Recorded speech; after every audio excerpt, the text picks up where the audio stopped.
Hey, welcome back to another edition of the Supply Chaney podcast, the podcast where we talk to the folks that make the supply chain happen day in and day out. And today we're going to talk about it from the Fleet Management Solutions perspective with Vice President of Sales Bill Cooper from Kooner Fleet Management Solutions. And I am really interested to hear what the current state of the art, I guess, in fleet management is. We've not had anybody from that sort of sector of the supply chain on the podcast, so I'm interested to dive into that. And also just, he's the sort of consummate sales professional with many years of experience. And so I love talking about sales and marketing as an art and as a science. So I'm really interested to dive into that as well. So with that said, Bill, welcome to the show. And could you take a few minutes to introduce people in a little more detail to yourself? Sure, Nathan. So my name is Bill Cooper. You'll find me residing up in the lovely state of Maine, probably 45 minutes outside of Portland, just shy of the ski mountains on a great lake. And I would love to say it's picturesque, probably mid-April through mid-November. But after that, I'm looking for trade shows in warmer climates that I can travel to help pass the winter. I've grown up in sales marketing, and as a sales executive, I spent 22 years at a company called Right Express, now WEX, handling everything from fuel management, fleet factoring or load factoring, right down to permitting for the heavy trucks. So it's really everything touching that supply chain as far as transporting it from point A to point B. After 22 years at WEX, I dabbled in a couple of startups. When I joined WEX, I was employee 106. When I left, there were over 3,800 employees. We had gone public. We were in 18 countries. But I kind of missed that intimate piece of, being able to move the ball forward in the course of a couple days or even weeks, as opposed to quarters or years when it comes to product releases and things like that. But after bouncing around to a couple international companies in the fintech space, I saw that Kooner was looking for a sales leader. And the chief operating officer here is a gentleman I worked with a few years ago when I was at WEX, when I was servicing him as a co-brand partner. So been at Kooner since October, really just rebuilding the sales engine to get the word out. And ultimately, our goal is to maximize the uptime of fleets who are operating in the supply chain space. For sure. Yeah. Every, cent per mile that you can reduce cost-wise or whatnot makes big difference over large fleets and millions of miles driven. Absolutely. So let's back up a little bit, Bill, and just talk about, the younger self here, kind of where'd you grow up? What was life like growing up wherever that was? Sure. So I was born to a father who was serving in the Army and at Fort Campbell in Kentucky. He was actually serving, saw action, wounded in action, and finished out his enlistment as a drill sergeant. So when I tell people that story about growing up with my dad as a drill sergeant, of course, they get this whole vision of what it was like. I swear I wasn't doing, 20 to 100 push-ups a day or anything like that. But I did have a dad who looked at things through a lens of setting up standards, expectations, and that's really helped drive me finding my drive as an adult and a professional. When I first became a leader at WEX, a manager of a sales team, I remember my dad telling me a story about he was living on base and was prepping for uniform inspection day. He and my mother had just gotten married. So they were up at, the crack of dawn, creasing or starching creases, polishing buttons and everything else. And my mother, when she was alive, would tell the story that Dad walked out that door looking like a G.I. Joe action figure. And about 2 p.m, he came back and there was a knock on the door. My mom opened it. She said, the only reason I knew it was your dad was his steely blue eyes and the big grin. He was covered head to toe in mud. And she said, what happened? And my dad said, we won the uniform inspection. And she says, yes, but now look at yourself. And he said, well, the reward for the platoon was we had to go run the obstacle course in our dress uniforms. And my mother said, but you're the drill sergeant. You're supposed to be off to the side telling everybody how to move faster, move better, and everything else. And that was his words of wisdom. This next quote was the words of wisdom he gave to me when I first became a manager, was never ask your people to do something you're not willing to do yourself. Yeah. And that's really what I've followed as far as, in my career when I'm leading teams. But ultimately, I grew up playing Little League, then senior ball, tried to make the college team in baseball. Never really made the team, but what stuck with me there was this closet baseball stats nerd approach that has bubbled over into my sales leadership career. Okay. So really looking at the numbers that drive the results. So rather than just saying our goal is X in revenue, what are those drivers that each person in each territory, what are the levers that they can pull in order to impact those numbers? So I grew up in Danvers, Mass., actual home of the Salem witch trials, if anybody's ever studied American history. They happened in the town lines of Danvers, but Salem gets all the credit today because at the time Danvers was called Old Salem Village. I love to joke that Salem just had a better marketing department than Danvers, and that's why they get all the tourism dollars today. But at WEX, I was lucky enough I've led teams as small as 3, as large as 150. I've run integration of a $1.6 billion acquisition. So I've really touched on a little bit of everything having to do with sales and business management.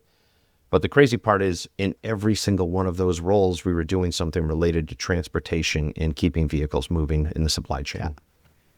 A very important component, the transportation and trucks and whatnot are, the tendons and ligaments that connect, the nodes between what's going on in the supply chain. And so I also think that it's one of the most visible things as well for the general public because you can't, go to the grocery store without seeing trucks on the road. And so I often think of the trucking and transportation piece as, kind of the billboard for the industry because there's millions of them rolling down the road every day. So I'm curious, given that background and you're raising it, and I love the story and probably, that the character and wisdom that your dad instilled in you. What were you thinking as you were going through your teenage years and starting to go out and study and go to school? Like kind of what direction were you kind of planning on going with life there? Yes, honestly, Nathan, growing up, playing that Little League baseball for a short window there, I thought for sure I'd be playing for the Boston Red Sox at one point. But then, life has a way of pointing you in the right direction. I figured out pretty early on that what I wanted to do was teach. I wanted to teach high school kids how to write creatively. I went and majored in English at the University of Massachusetts at Lowell, Mass. Minored in American history. And in that American history minor actually had a focus in our economy, study the American economy, which touched on supply chain and highway routes and everything else. But when I was there, I did have a part-time job at a department store during a college break. And, here I am as a 19-year-old college kid, and they announced a variable commission plan, and I was intrigued by it. So I brought home every single user manual of every camera that I could find because I was in the photography department. I knew nothing about cameras other than, my parents had us pose on family vacations, and, we'd drop it in the mail, and a couple of weeks later we'd get some grainy photos back that we hope somebody's finger wasn't over the lens. But over the course of that holiday break, I ended up outselling 3 of the 4 full-time employees as a part-time college student. And at that point, I walked home with a $6,300 commission check thinking I was the richest man in the world. And that just lit a fire for having to talk to, people about what they were looking to do, what they ultimately wanted. But also, too, that whole back end of the sales process is understanding the product that you're selling and the benefits that it could potentially bring and how it matches up with your prospective customer's desire and what they're trying to accomplish. Mm-hmm. I saw there's a newsletter online that I just heard of the other day that was called Selling is Helping. And, it's kind of a sales and marketing thing. That. And I was like, I think if you when you can approach sales with that kind of attitude or mentality, I think it gives a whole different vibe to how you come across to a customer. Yes. I mean, there's, all sorts of, Hollywood-esque versions of, the used car salesman who's, what does it take for me to put you in this car today type thing. And, I think that as we've grown, allowing the internet, putting data and information in the hands of prospective clients, you're meeting people halfway through their journey. They've already started to formulate an idea of what they want. As opposed to just saying, I've got this problem and I need it fixed. They've analyzed that problem and how it can impact their business and have a pretty good idea of what they want for a solution. So now it's stepping in as the expert, trying to understand what they're looking to accomplish. There was a short book, one of those New York Times bestsellers, probably 85 pages long, called The QBQ, The Question Behind the Question. And when I was a sales leader, we had an EVP recommend that we all read that. When somebody asks a question like, what does this cost? Your natural question is, okay, well, it might be looking at a budget. You might be looking at the way that impacts your financial standing within the organization because the pricing could deter your ability to get a year-end bonus. So it's just about being inquisitive and trying to align yourself with the thinking of your prospect. And that takes a little bit of nuance that I think since COVID, everything's online and everything is AI or robotic or, there's a little nuance there that's missing that, maybe we don't get with that screen time on Zoom or Teams or Google Meet, that, sitting across the desk from somebody and having a conversation brings you a little bit of clarity that we're missing a little bit today. A little bit. And I think maybe the industrialization of sales and sales teams of when, Salesforce and CRMs enter the picture and got all this data and things you got to go, I kind of, I've never been in the sales arm of an organization, but I've always got to hear their grumblings about, required number of new calls made and entering in notes in the CRM and all this sort of stuff. And, the folks that had been around a while really kicked and screamed when it came to having to kind of build in all this discipline and extra steps into the sales process. And maybe you can maybe just kind of give your thoughts on that before we kind of dive into kind of your story and your career. Sure. So I think that, I've implemented CRMs, and I've always seen it as a tool that if you set it up correctly, it allows the people in the field or on the phones to do their job. In the course of them doing their job, you're able to extrapolate the data that you need as a business to build your pipeline, your forecast, your financial understanding of what the new sales will bring in. That's nirvana, right? If you've got these extra steps and these extra fields and these one-offs that people forget exist, and you just end up with a mishmash of data that you're never able to really, really glean. But, I think there's enough tools out there to make that data entry piece easier. So, there's AI note takers that can sit in that meeting, and then you just enter a prompt and it summarizes everything for you. Export it as a PDF and attach that to your CRM. You're off and running. But I think there is a data piece that, it's very easy. My first experience of this was at a sales meeting. We had a sales leader basically stand up in front of the team and announce that, thou shalt have 18 selling meetings a month. And of course, everybody's looking around the room, and our first glance is to the New Jersey guy who's doing 9 sales meetings a month and is 180% a plan because he takes his time to really find the right prospects. And then you've got the guy in Texas who's doing 28 meetings a month and he's 83% a plan. I'd rather make the money the New Jersey guy is than the Texas guy. So that was my first time with a sales leader just coming in and painting the entire team with the same brush. And that got my wheels turning, going back to that whole baseball stats geek thing. I built something at WEX called the Predictive Sales Model, where we actually looked at your phone calls, your meetings, your results, and the net revenue. And if you were doing the calls but you didn't have the meetings, we had to work on your messaging. And that's where we'd layer in marketing and come up with a whole sequence and cadence on how you should be messaging and following up and frequency and things like that. If you were doing all your activities, but you weren't closing the business, then we needed to talk about presentation and closing skills.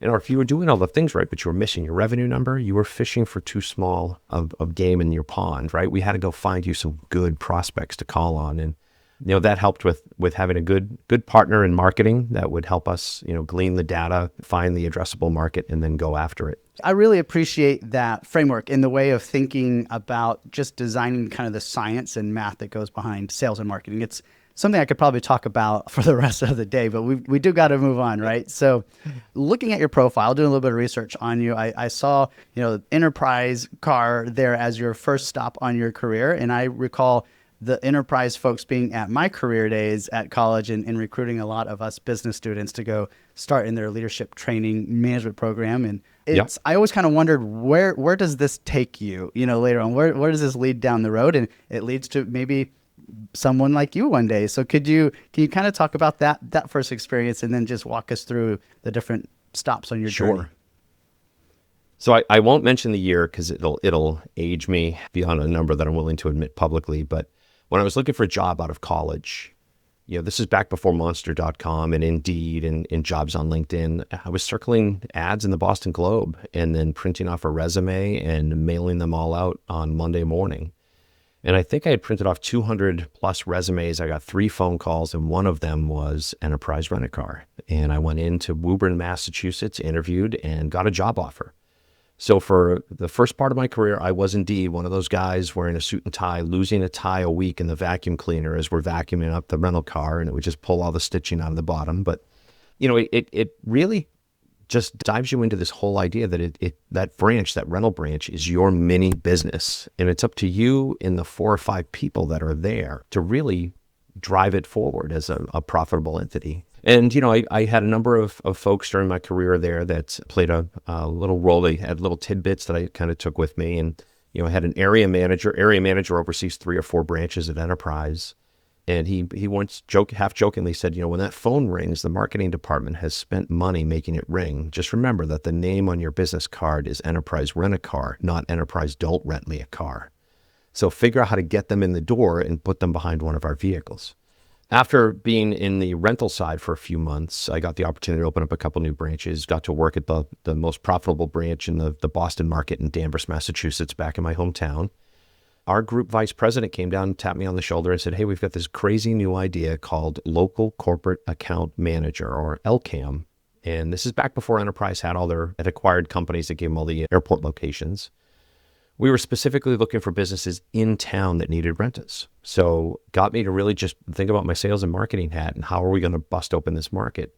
We ended up opening 4 or 5 rental branches, 5 or 6 parking levels down below skyscrapers in downtown Boston, with Lincoln Town Cars and Cadillacs and Lexuses and Acuras and everything else. And we were renting them to lawyers and accountants and architectural firms who were picking up clients or heading to a client meeting or dinner. And those branches were wildly profitable because people were paying a premium for it. But the lack of vitamin D, because you're underground for 8 to 10 hours a day, was wearing on me. And that's when that group vice president came down, tapped me on the shoulder again and said, we've got an opening in fleet management. We'd like you to slide in over there because I think it would be a natural fit. And that's really where I started to understand vehicles as a tool for businesses. So we were leasing vehicles, we were doing maintenance, we were doing insurance, we were doing fuel, we were doing disposal, we were doing title and tag. I mean, everything to just show up and hand them the keys and say, this vehicle's ready to help your driver make revenue for your business. And of course, there was a little bit of nuance there, right? I got to write the prospecting emails and prospecting letters, but I also got to do all the math calculations of total cost of ownership and lease rates and things like that. So it fired up both sides of the brain for me. And I think that's really where I got addicted into the whole fleet industry. So I like it. I love that, being able to tie kind of what you do today to, those origin stories and those first experiences. It's always kind of fun to try to draw. Sometimes it's a squiggly line, sometimes it's a direct line. I think you made a couple of squiggles on your way over to Kooner. Kind of walk us through that real quick. Yeah. So, one of the products that I was selling at Enterprise was a fleet fuel card that was co-branded through Ride Express, now WEX. And they had an opening for a New England sales rep. And I applied for it, got the interview, and next thing you knew, I was, the New England district sales manager. So I was, and again, I mean, we talk about the art and science of sales. I quickly learned that windshield time in a drivable territory is a time killer. So I started to map out using the first 3 digits of zip codes of prospects, started to map out who I could see along the way to Burlington, Vermont. And then, could I cut over to Albany on the way back before I came back on the Massachusetts Turnpike? And who could I stop and see on the way there? And dialing that cell phone every time I pulled off for a cup of coffee or a lunch break or whatever to try to fill up that calendar. It made thou shalt do 18 selling meetings a month a real easy target to hit, and led to some great success there at WEX. But, then WEX started layering products such as telematics. Then we went into the over-the-road heavy truck fuel card. I got to work with 2 businesses that we acquired down there. We had a payroll card program for drivers. And then those over-the-road heavy truck card programs also did the permitting necessary for temporary permits to drive through different states if the tax filing helped for the trucks and things like that. And that's really where I got introduced to the whole, time behind the wheel metrics that the Department of Transportation mandates, and all the nuances having to, run your own freight company or trucking company. So it was really a great education for me, but that's ultimately what, led me to Kooner. I think, as I said, I kind of hit that ceiling at WEX where I knew I wasn't going to become chief revenue officer, chief sales officer, and wanted a different challenge with a smaller company. And I shifted over to a manufacturing company in Brunswick, Maine. And that was a wild opportunity because that was right about COVID. So talk about supply chain hits, building a manufactured product and then making sure that we could ship it to the right people at the right time really was a nuance in supply chain management. Then fintech for a little bit. And then, as I said, I saw the opening at Kooner with an old friend and just thought it was a great opportunity to get back into the fleet world. And I've brought in 3 or 4 people who have joined my sales team. And I've got a woman who reports to me that is calling on our existing customer base just to make sure that they're happy, satisfied, see what else we could be doing for them. And she was marveling at how everybody likes to pick up the phone in transportation. Everybody likes to talk to people because it's the nuance of these connections that you make. And she says, I've never seen people more willing to, even if they don't want to talk to me that day, they find a time or they point me to the right person, and everybody's just looking to help. And I think that's what people get so attracted to, that fleet and supply chain industry once you're into it. Excellent. Well, we've said the word Kooner a number of times here, and so maybe we can pause and just say, what the heck do you all do? Who's your ideal customer? Yeah. So Kooner Fleet Management is a 10-year-old company based out of Sacramento, California, founded by a gentleman named Gary Kooner, thus the name of the company. Gary started off with a single truck, turning a wrench, helping vehicles, really medium and heavy-duty diesel vehicles, remain roadworthy and stay on the road for uptime in the Sacramento, California area. The second technician that he ever hired to bring him on is number 2 in the company. And, they've grown it. If I didn't see the growth chart from HR, I would have thought it was all, fluff and propaganda, I guess, to try to recruit me. But we've gone from, I think we're 60 employees maybe 5 years ago, and now we're closing in on 300 employees. And we handle everything from light duty, medium duty, heavy duty, last mile and middle mile type clients. Our, I guess our wheelhouse, using a baseball term, to try to hit that home run, would be anybody with a hub and spoke operation where they've got class, 5, 6, 7, 8 vehicles that they need on-site maintenance. And when I say on-site maintenance, I don't want you to think that we're ripping a transmission and rebuilding it in the back of our truck. We're specifically looking for folks that want help with their PMs, their preventative maintenance, their DOT inspections, the bit inspections you have to do out in California, or even the smog checks you have to do out in California. If you've got mechanics on site handling the heavy duty stuff, brakes, transmissions, blown radiator, whatever it might be, we can do that stuff. But keep your technician in place and let us do the mud flap that fell off the trailer, or the roll up door that let go on that last run. We can take care of the monotony, and you take care of the big stuff. So gotcha. And in your footprint, you're in Massachusetts, or you're you're in Maine now, and yes. The company started in California. So is there a national footprint? There is. So we've got technicians. I jokingly tell people, if you look at the map of the United States, you can almost draw a smiley face around the coast, and then you've got a couple eyes and a nose dotted in the middle. Chicago, Minneapolis, St. Louis, that sort of area. But the amazing part is, our company started with looking at emergency roadside assistance. And that's really how the company started and grew. But waiting for a truck to break down is kind of like waking up and praying for bad weather, right? And naturally, a company that's headquartered in, Reno, Nevada, they're not going to break down as they pull out of the gate. They're going to break down, somewhere in the middle of Nebraska at 2 a.m. on a Sunday, right? So what we've pivoted is more for dedicated and scheduled maintenance.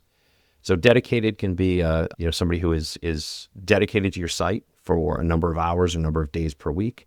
And scheduled could just be, my guy who usually handles the DOT inspections recently had a baby. I'm going to need somebody doing DOT inspections for the next 8 weeks. I'd like you guys here doing that for that time frame. But, when you look at the footprint, that's the fun part, is we're flexible enough as a company that if you come to us and we're not in your area, we can have a technician hired, staffed with a truck, wearing our uniform in about 6 weeks. We've got a great HR recruiting department. We've got a great retention plan for our technicians. And, I think we're rapidly closing in on a personal target that I know Gary has of we'd like to have 300 technicians driving around the United States. Yeah, so nice. It's like a have maintenance truck will travel. Absolutely. Garage on wheels. I like it. As from the earlier days of keeping vehicles on the road and roadworthy and productive, what are some of the, I guess, kind of the technological innovations, or what is the state of the art, I guess, in fleet maintenance these days? Sure. So we've recently launched a product called Fleet IQ.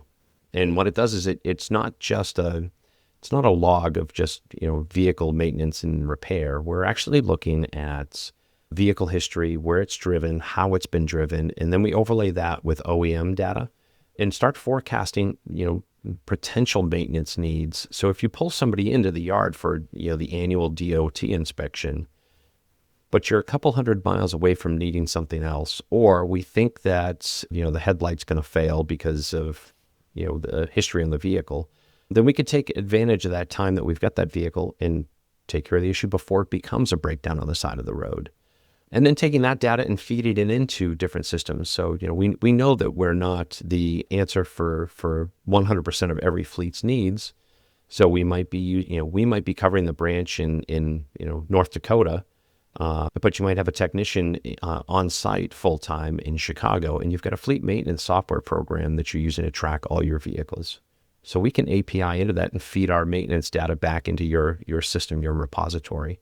So it just flows and gives really just a nice clean view of the fleet itself. Maybe looking at this from a future focused perspective, I've got a copy of Sure. Supply Chain Management here, and they're talking about autonomous trucks, right? And kind of, Yes. I've been Yep. part of that world for a little bit, and it's a little bit of a different kind of beast when you start talking about lidars and radars and actuators and electronic and electric battery driven type powertrains. So, Yes. like, kind of how do you all look at that, and are you upskilling your force to be able to handle those kinds of vehicles, or how are you approaching that? Yeah, so for a short time before I ended up at Kooner, I was with a company that was trying to help EV adoption through a product set as, their chief revenue officer. But, understanding how electric vehicles and everything else have taken off in Europe versus the US is amazing. But then when you look at the autonomous side, I think there's something, when you think about it from a car standpoint, right? It's kind of odd to sit there and not have your hands at 2 and 10 on that, 10 and 2 on the steering wheel. But when you start to look at the trucking industry as a whole, they've been talking about a trucker shortage coming for years, and autonomous is a great way to handle that. I mean, we're not going to slap a second and third trailer behind a cab in order to keep the supply chain going. So there has to be a better way to do it, and autonomous is the way to go. As far as Kooner has come in, we've been seeing the electric batteries take off on the vehicles that we've been servicing, so we're getting the EV certifications. I think the LiDAR and things like that is probably next on the list as we have clients start to raise their hand. We're speaking to a whole bunch of companies, OEMs and upfitters that are looking to help with the autonomous piece and trying to partner with them to make sure that when people go live and they need a technician, because even if it is autonomous, it's still going to need some tender love and care on the maintenance side. So we want to make sure that the phone call is coming to us when they're ready to do that. Excellent. Yep. For sure, they break down on the side of the road just like any other truck too. So Absolutely. so maybe kind of as we kind of start wrapping up here a little bit, I'm curious we hear a lot about the struggle between marketing and sales departments, and how usually you want like a CRO to kind of make sure that everyone's rowing in the same direction. I'm kind of interested in, again, given your time kind of in sales and marketing, some lessons or words of wisdom for, kind of keeping a whole revenue operation focused on the same target. So I've always seen sales, marketing, and finance as a three-legged stool, right? So if sales is selling something and it's not making the company money, then it's not worth it, right? That's where finance comes into play. But also, too, the messaging and the way that it resonates, that's where it has to be hand in glove with marketing. So, whether you've, prepping for a trade show or looking to blitz an area that, you just hired a new rep, or in our case, we just hired a technician in XYZ city. We want to make sure that everybody knows they're there and available to help them. We do that through both sales and marketing. So, but I selfishly, I'm married to a woman who really grew up in marketing. So in the banking industry. So I always get my litmus test over the dinner table as I talk about the sales and marketing efforts here at Kooner. And I've got a great VP of marketing here at Kooner, Kevin, who is just doing amazing work. So I think it's key. I mean, you can't have one succeed without the other. If marketing is crushing it on inbound leads and that sales engine isn't prepared to digest them and make the quick call and make the connection to make sure that we're servicing the inbound client, then we're in trouble. And if sales is going it alone and you've got, an army of sales reps creating their own one-pagers and presentations, God only knows what the business is bringing in the door when a customer signs. So, and then naturally to make sure that everything's being done in a manner that's, truly a partnership between us and our client. Are we servicing them at the right price that they're seeing value in what we're doing, and we're seeing profit in what we're delivering. Right. I think that the main takeaway I'm going to take from this whole chat is that enterprise manager that you had that said, when that phone rings, marketing spent time, money, and effort to make it ring. So it's your job to sell when that thing rings.